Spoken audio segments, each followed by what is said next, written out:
Greensville, a town where life moved at a slower pace, a place where everyone knew their neighbours. It was in this idyllic setting that James Parker, a friendly face at the local library, lived his life. James, 34, was a man of simple routines. Every evening, after a hearty dinner and his favourite TV shows, he would take his loyal Labrador buddy for a walk in Willow Creek Park. Willow Creek Park, with its winding paths and ancient oak trees, was James's sanctuary, a place where he could unwind, and Buddy could enjoy the freedom of a good run. The familiar rustle of leaves underfoot and the distant hoot of an owl were comforting constants in James' world. Little did he know that this particular Wednesday night would shatter the normalcy of his routine. That night, the quiet tranquility of Greensville would be pierced by an event so extraordinary it would make headlines around the world. It was 10:48 p.m. when James and Buddy ambled into the park. The moon was hidden behind a veil of clouds, making the park unusually dark. As they strolled deeper into the park, a strange sensation washed over James. He felt a sudden chill despite the mild summer air. Buddy, usually full of playful energy, whined and pressed close to James's leg. I remember feeling this weird chill. It was strange because the night was warm. Buddy, my dog, he was acting really odd, sticking close to me. At the edge of the woods, a blinding light erupted, momentarily illuminating the park in an ethereal glow. Startled, James shielded his eyes. There was this blinding light. I had to cover my eyes. When I looked again, there was this disc-shaped thing hovering above the trees.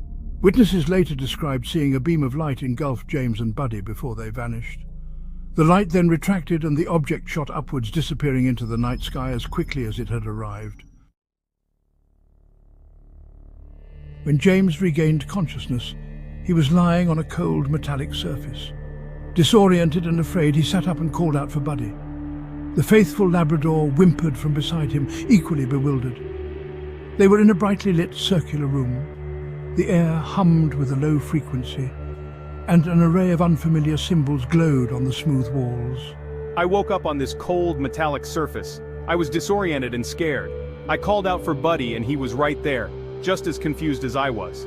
We were in this bright circular room with these strange symbols glowing on the walls.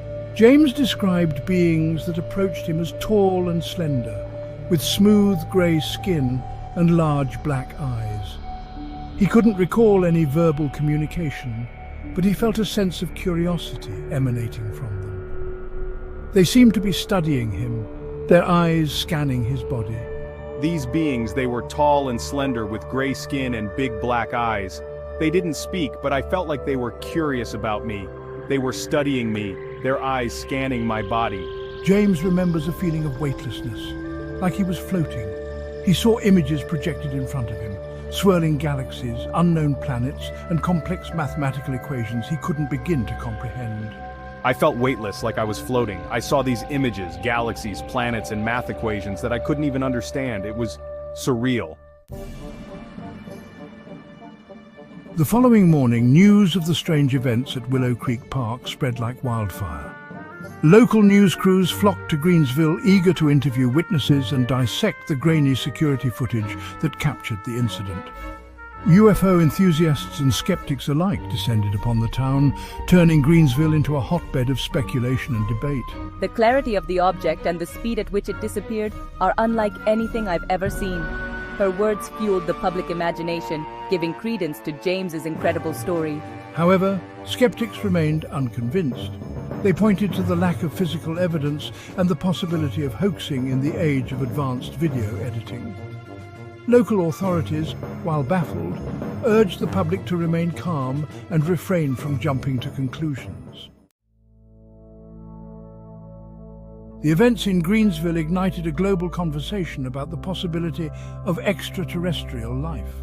The incident forced people to confront a question that has haunted humanity for centuries. Are we alone in the universe?